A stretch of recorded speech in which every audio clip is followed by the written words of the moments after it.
and held it like it was something precious, and fragile, and deeply important. "I choose you," he whispered. "In the quiet, in the fear, in the healing. I choose you." My heart, it finally allowed itself to believe it. And that moment, that one gentle, trembling confession, became the turning point that changed everything. I do not remember how many minutes passed while we were sitting there on the floor, but after a while, he gently helped me up, reached for a tissue from his desk, and placed it softly in my hand. He did not wipe my tears this time. He let me do it myself. And something about that small gesture felt strangely respectful, like he was giving me space, yet staying near enough that I could lean on him if I needed to. "Drink some water," he said softly. I did. My hands were still shaking a little, but the cold water steadied me. When I finally looked at him again, I whispered, "I'm sorry. I didn't mean to fall apart." He shook his head. "You didn't fall apart. You were honest. That's very different." His words stayed in my mind longer than they should have. Honest. It had been so long since someone encouraged my honesty without turning it into a joke or a weakness. I sat down in the chair again, and he returned to his desk, but the air between us had changed completely. It wasn't quiet out of awkwardness. It was quiet in the way two tired hearts feel when they realize they are no longer alone in the room. After a while he said, "I want you to write again tonight." I looked at him, surprised. "Another assignment?" "No," he said. "A letter. To yourself." I blinked, confused. "To myself?" "Yes," he said gently. "Write about what you needed when you were younger. Then write about what you need now."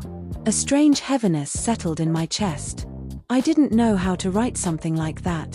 But I also didn't want to disappoint him. "I'll try," I whispered. He leaned back, watching me with warm, steady eyes. "Trying is enough. For now." That night, I sat on my bed with a blank sheet of paper. The house was quiet. The ticking clock on my wall sounded too loud, as if reminding me how slowly healing moves and how quickly life passes. I wrote a little, cried a little, stopped a little too often.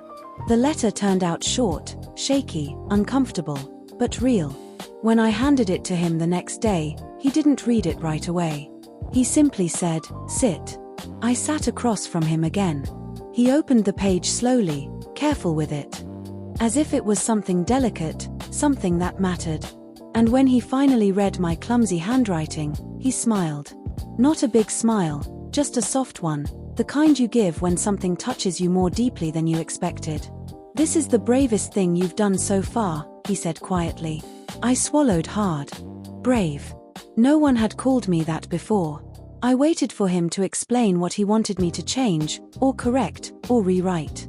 But instead, he folded the paper neatly and said, "You should keep this." I blinked. "Why?" "Because it's a piece of you. One you've ignored for too long." He stood up and walked toward the window, pulling the blinds slightly open. Sunlight fell into the room, warm and soft, landing on the floor between us. "You know," he said, still facing the light, "you're harder on yourself than anyone else ever could be." I didn't reply. Maybe because I already knew he was right. Maybe because hearing it out loud made it more real. He turned back to me slowly, his voice lower than before. "I wish you could see yourself the way I see you." My breath caught. I wasn't sure what he meant. I wasn't sure I was ready to know. But he didn't explain his words. He just walked back to his chair and said gently, "Let's begin for today." Over the next weeks, something unusual began to happen. Something I hadn't expected. Something I wasn't sure I was ready for. I started looking forward to our sessions. Not because they were easy. They weren't. Some days we talked about memories that felt like reopening a wound. Some days we talked about fears I didn't even know I carried. And sometimes, we talked about simple things, my favorite tea, the books I used to read as a child, the way I liked walking in the rain. He listened every time. Patiently. Warmly. Without interrupting or rushing me. And slowly, without meaning to, I found myself studying him, his expressions, his pauses, the way he tilted his head when something moved him. One afternoon, he asked me a simple question. "So, what do you want from life?" I hesitated. No one had ever asked me that. People always asked what I should do, or what was expected of me. But what I wanted, that was new. I don't know, I whispered. Maybe that's your answer, he said. Maybe you're finally in a place where you get to decide, not follow. Those words stayed with me for days. Decide. Choose. Live. I had never thought of myself that way. One evening, after a session that had left me feeling raw and strangely lighter, I was walking toward the exit when he suddenly called out behind me. Wait. I turned around. He walked up slowly, his expression gentler than usual. You forgot this. He held out a pen, my pen. I had left it on his table again. I reached for it, but when my fingers touched the pen, his fingers brushed against mine. For a second, just one small second, everything felt still. Quiet. Clear. I felt a warmth spread through me, like something inside me recognized him before my mind did. He didn't pull his hand away immediately. Not quickly. Not abruptly. He lingered for a breath, maybe two. Then he let go. But the warmth stayed. And that night, when I tried to sleep, I kept replaying that moment. His voice. His eyes. The softness in his touch. The way he looked at me, not as someone broken, not as someone lost, but as someone worth understanding. I told myself it was nothing. Just a coincidence. Just a moment. Just my mind reading too much into things. But deep in my heart, I knew something had shifted. Not between us. Not yet. But inside me. Like a door had opened. Quietly. Softly. Secretly. And I was standing at the edge, wondering whether I should step through, or close it before anything dangerous slipped through. The next week, our session ended a little later than usual. The sun had already set, and only the lamp on his desk lit the room. We were reviewing something I had written when he suddenly asked, "Do you feel lonely often?" His question was gentle, not probing. But it still felt like he had reached inside me and touched the truth directly. I nodded slowly. Almost every day. He leaned closer, folding his hands. You don't have to be. His voice wasn't dramatic. Not romantic. Not suggestive. Just sincere. Almost painfully sincere. And that sincerity did something to me. It made me feel seen in a way I had never been before. People see the smile, he said softly, but they don't see the silence behind it. I see it. I swallowed hard. Why? He hesitated for a moment, then said the words that changed everything. Because I pay attention to you. The room grew so quiet I could hear my own heartbeat. I didn't know what to say. I didn't know how to breathe normally. But he continued in that same calm tone. You're not invisible. Not here. Not to me. A warmth spread in my chest, slow, gentle, almost painful in its tenderness. No one had ever said something like that to me. He looked at me for a long time, his eyes soft but steady, his breathing calm, as if he knew the weight of what he had just given me. A truth I didn't know how to hold. A closeness I didn't know how to accept. And in that silent, fragile moment, I realized the conflict wasn't between us. It was inside me. Because the more he opened his heart, the more I feared losing him. I still remember the evening when everything changed. Not slowly. Not gently, but all at once, like the moment a quiet rain turns into a storm. It was a Thursday. The hallway outside his office was unusually quiet, the kind of silence that made my footsteps echo more than they should. I arrived a few minutes early, holding the notebook he had asked me to write in, hoping today would feel easier than the last. When I walked in, he was sitting at his desk, but something was different. His posture was stiff. His eyes looked heavier. He wasn't his usual calm self. I sat down slowly, waiting for him to speak. But he didn't. For almost a full minute, he just watched me, as if trying to decide what to say, what not to say. Is everything okay? I finally whispered. He exhaled softly, rubbing his hands together. I'm trying to figure out how honest to be with you. A strange tightness formed in my chest. Honesty sounded dangerous today. Honest about what? I asked. He hesitated. And that hesitation frightened me more than any answer could have. I had never seen him look unsure before. Finally, he said, "You've changed." I blinked. "Changed how?" "You're more open now," he said quietly. "More expressive. You're letting yourself feel again." He paused. "That's good. But it's also pulling me in more than it should." My breath caught. I stared at him, trying to understand.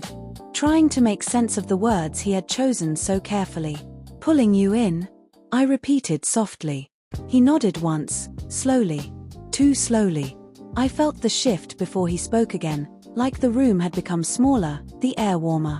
"I told myself it was just empathy," he continued. "Just concern for a patient." He swallowed. "But it stopped feeling like that a while ago." My heartbeat wasn't steady anymore. It felt like it was tripping over itself, unsure, frightened, hopeful. "You mean?" I whispered. He looked down at his hands. "I mean, I think about you outside this room. More than I should. More than I have any right to." Silence. But not empty silence. Heavy silence. Forbidden silence. I felt my throat tighten. My hands trembled slightly in my lap. "I shouldn't have said that," he murmured. "It's unprofessional. It's inappropriate. It's not fair to you." "Why?" I whispered. "Why isn't it fair?" He finally looked up at me. His eyes were filled with a kind of sadness I had never seen in them before. "I'm supposed to help you heal, not complicate your heart." My eyes burned suddenly, unexpectedly. Something inside me broke and bloomed at the same time. Because even though I shouldn't have heard those words, even though he shouldn't have said them, a part of me, the part that had felt invisible for so long, felt seen in a way I couldn't ignore. "I thought it was just me," I breathed. His expression changed instantly. Like he hadn't expected me to say that. Like he had been hoping for reassurance and fearing it at the same time. "You feel it too?" he asked quietly. I nodded. It was the smallest nod I had ever given in my life. But it carried more truth than anything I had said in years. He closed his eyes for a moment, as if that one small answer had undone every bit of discipline he had forced upon himself. "This shouldn't be happening," he whispered. "But it is." I lowered my gaze. "I know." We sat there, letting the truth sit between us, soft, fragile, dangerous. He stood up suddenly and walked to the far side of the room, as if putting distance between us would help him regain control. But the space didn't lessen the emotion. It only made the room feel bigger, emptier. "This job has rules," he said, his voice steady but strained. "There are lines I cannot cross." I nodded. "I understand." "No," he said softly, turning to me. "You don't. If I cross them, I lose everything. My career. My license. My reputation." He paused. "And you lose the safe space you need." His honesty hurt more than any harshness could have. "Still," I asked quietly, "then why tell me the truth?" He looked at me with eyes that carried 1,000 unspoken confessions. "Because lying to you felt worse." My breath trembled on the way out. He took a step toward me. Just one. Not bold. Not reckless. Just helpless. "You deserve honesty," he said. "Even if I can't act on what I feel. Even if it complicates everything." I swallowed hard.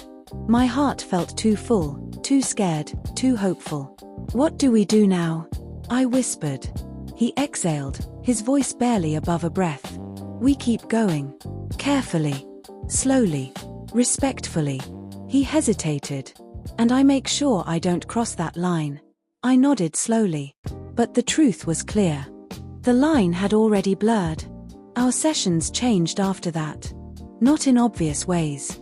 No touches. No inappropriate closeness. No words that crossed boundaries.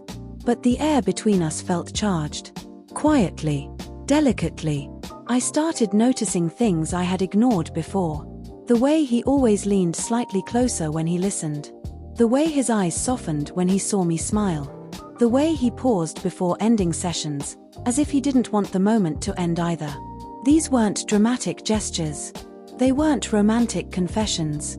They were small, unspoken truths slipping through the cracks of professionalism. One afternoon, after a long session, He stood up to hand me something, a book he thought would help with the writing exercises. When I reached for it, our hands brushed again. A familiar electricity. A familiar warmth. But this time, he didn't pull away. Not immediately. Not like before. Instead, his fingers lingered for a second too long. Just enough for my breath to catch. Just enough for his eyes to meet mine with a quiet warning. We can't. But I feel it too. He stepped back first, exhaling slowly. I'm sorry, he whispered. I shook my head gently. You don't have to be.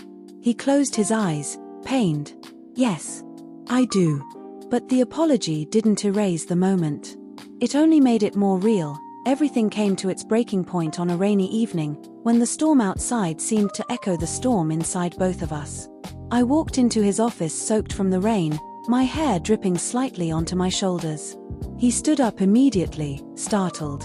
You're wet, he said softly, grabbing a clean towel from the cabinet. You should have called. I'd have moved the session. I didn't want to miss it, I whispered. He froze. The towel in his hand lowered a fraction. I didn't mean it romantically. Not intentionally. But the truth behind the words was too raw to hide. He approached me slowly and held out the towel. I reached for it, but instead of letting go of the towel, his hand wrapped around mine. Not by accident. Not by chance. For the first time, he chose not to let go. My breath hitched. He looked into my eyes, really looked, and something inside him cracked open. This is wrong, he whispered. I nodded. It is. But I can't. He swallowed hard. I can't keep pretending I don't feel anything. The room felt too small. Too warm. Too honest. The rain crashed louder against the window, as if urging him to say what he had been holding back for weeks. I care about you, he said. His voice was steady, but his hands trembled slightly against mine. More than I'm supposed to. My heart felt like it was breaking and blooming all at once. I care about you too, I whispered. He closed his eyes, pained. I know. For a long moment, he just held my hand. No pulling closer. No crossing the final forbidden line. Just holding me, as if that alone was too much and not enough at the same time. Then he whispered the words that shattered everything we had been trying to protect. If I weren't your therapist, I would have chosen you the moment you walked into this room. My knees weakened. The world tilted. The forbidden truth stood there between us, breathtaking and impossible. He finally let go of my hand. Slowly. Reluctantly. Then he whispered, almost to himself. This has to end. I felt my heart drop. End. I breathed. What do you mean? He looked at me with eyes full of pain. If I don't end this now, I won't be able to control what happens next. The storm outside thundered loud, violent, echoing everything inside us. That was the moment everything broke. He stood there, his breathing uneven, his hands shaking slightly as if he were fighting a battle inside himself, one that he knew he was going to lose the moment he met my eyes. This has to end, he repeated, softer this time, almost like it hurt him to say it. I felt something collapse inside me. Quietly, silently, like a candle going out in an empty room. My voice came out small. End, how? He looked at the floor for a long moment before answering. I need to stop being your therapist. The words pierced deeper than anything he had said before. My throat tightened. Are you firing me? No, he whispered. I'm letting you go, so I don't hurt you more. I swallowed the pain rising in my chest. That hurts, I whispered. It already hurts. He closed his eyes slowly, as if my words reached into places he didn't want touched. If I keep you here, he murmured, I will cross a line I can't uncross. And you'll lose more than I will. The rain outside had softened now, falling in slow drops against the window, matching the quiet ache settling in my chest. I don't want to lose this, I said. He finally looked at me. His eyes were full of regret, wanting, restraint, longing, fear, everything he had not allowed himself to feel aloud. You aren't losing it, he said. You're freeing it. I didn't understand. Not then. He walked past his desk and sat down slowly, as if his knees were struggling with the weight of his decision. His voice dropped to a whisper. If I stay in this role, everything between us becomes wrong. Everything becomes tainted. Everything becomes something we have to hide. I swallowed, my voice trembling. And if you leave? He looked up at me, eyes soft, unbearably gentle. Then maybe one day, he whispered, we can meet each other without walls between us. My breath caught. He wasn't choosing to abandon me. He was choosing to do the right thing for us both. He leaned back, rubbing his forehead, exhausted. You didn't do anything wrong, he said softly. This isn't your fault. It never was. But it's still ending, I whispered. He nodded. Yes. Because it has to. Not because I want it to. Every word felt like a quiet goodbye. He took a deep breath. You'll get a referral. Someone good. Someone patient. Someone who can help you without this complication. He didn't say without loving you. He didn't need to. I looked at him, really looked, and saw the truth in the lines around his eyes, the tension in his jaw, the sadness in his posture. He wasn't choosing professionalism over me. He was choosing to protect me from what our emotions could ruin. I stood up slowly, feeling more unsteady than I had in years. Is this the last session? I asked. He hesitated before answering. Then he nodded. Yes. The room seemed to fold inward. The air felt heavier. My heartbeat sounded too loud in my ears. I took a small step toward him. Can I ask you something? I whispered. He looked up. Yes. Do you regret meeting me? His eyes softened instantly, so deeply that my chest tightened. No, he said firmly, quietly. I will never regret meeting you. I felt my eyes sting. But I regret, he continued, his voice cracking slightly, that I can't be what you deserve right now. The words were so painfully sincere that I had to look away. He stood up slowly, almost reluctantly, and walked toward me. Not close. Just close enough. You deserve someone who can hold your hand without guilt, he said. You deserve someone who can look at you without fighting himself. He paused. You deserve someone free. I bit my lip, feeling my heart tremble under the weight of his kindness. And you? I whispered. What do you deserve? He looked at me with a sadness that felt older than us both. I deserve to do the right thing, he said softly. Even when it breaks me. I felt tears sliding down my cheeks, warm and slow. He noticed but didn't wipe them this time. He couldn't. He shouldn't. But his voice softened to a hush. You will heal, he whispered. You will grow. You will become someone you are proud of. And when that happens... He hesitated. When that happens, he continued gently, if life brings us back to the same place, maybe then I can hold your hand without crossing a line. My breath shook. A future I wasn't allowed to imagine flickered quietly inside my chest. He stepped back, giving me space. This is goodbye, he said softly. For now. For now, I repeated, barely audible. I gathered my things slowly, my fingers trembling. As I reached the door, I stopped and turned around.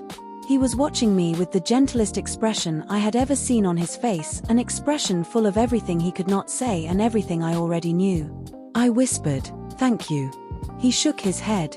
"No," he said quietly. "Thank you for letting me care about you." Those were the last words spoken in that room. The last words before silence took its place between us. I opened the door. My heart pulled back like it didn't want to leave. But I stepped out anyway. The door closed softly behind me. No slam. No dramatic echo. Just a quiet end to something that wasn't allowed to begin. The world felt different after that. Quieter. Lonelier. The absence of our sessions felt like a missing heartbeat in my week. I kept waiting for the feeling to fade. For the pull to disappear. For the memory of his voice to soften. But it didn't. Not for days. Not for weeks. Still, something else began happening too, something unexpected. I started writing again. Not because he told me to, but because it helped me breathe. I wrote about my fears, my hopes, my loneliness. I wrote about the way he looked at me that last day. I wrote about the things he wanted me to believe about myself. And slowly, very slowly, the ache inside me began to quiet. Healing came like sunrise. Not sudden. Not loud. But warm. Steady. Gentle. I found small routines that gave me comfort. Books. Morning walks. Tea in the evenings. Quiet conversations with myself. For the first time, I wasn't trying to escape my pain. I was learning how to sit with it. How to understand it. How to let it soften me instead of destroy me. There were days I missed him so much it hurt to breathe. And nights when I whispered his words to myself just to feel steadier. You're not invisible. Not here. You deserve someone free. You didn't fall apart. You were honest. Every sentence he ever gave me became a small lantern in the darker corners of my mind. And I kept going. One step. One breath. One day at a time. Because somewhere deep down, I hoped life wasn't finished with our story. Not yet. He walked toward me, slowly, like he was afraid one wrong step would break the moment. But it was me who broke first. My breath. My posture. My resolve. Everything. I shouldn't be here, he whispered, voice rough. But I couldn't stay away. Those words. God, those were the words I had been dying and terrified to hear. I swallowed hard. You left. You disappeared. I thought you regretted everything. He shook his head instantly. No. I walked away because I thought you regretted it. Because I thought I had ruined the one person I was supposed to help. My eyes stung. You didn't ruin me, I said softly. You helped me become someone who could finally choose her own heart. He exhaled like he'd been holding that breath since the day he left. Then he reached out. Not to pull me close. Not to trap me in some dramatic embrace. But simply to touch my hand. Gentle. Careful. Like a man finally allowed to touch something he had spent months convincing himself he had no right to want. I'm not your therapist anymore, he murmured. I know, I whispered back. So, if I tell you that I haven't stopped thinking about you for 1 second, will that ruin you? No, I said. It might save me.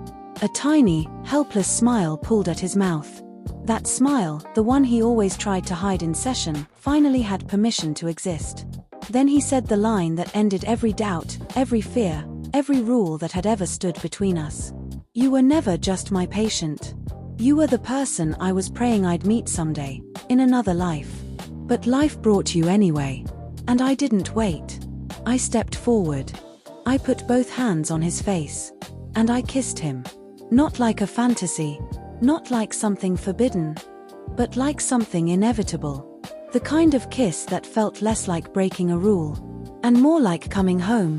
When we finally pulled apart, breathless, he whispered. So, is this our beginning? I smiled through tears. No. I said softly, resting my forehead against his. This is our continuation.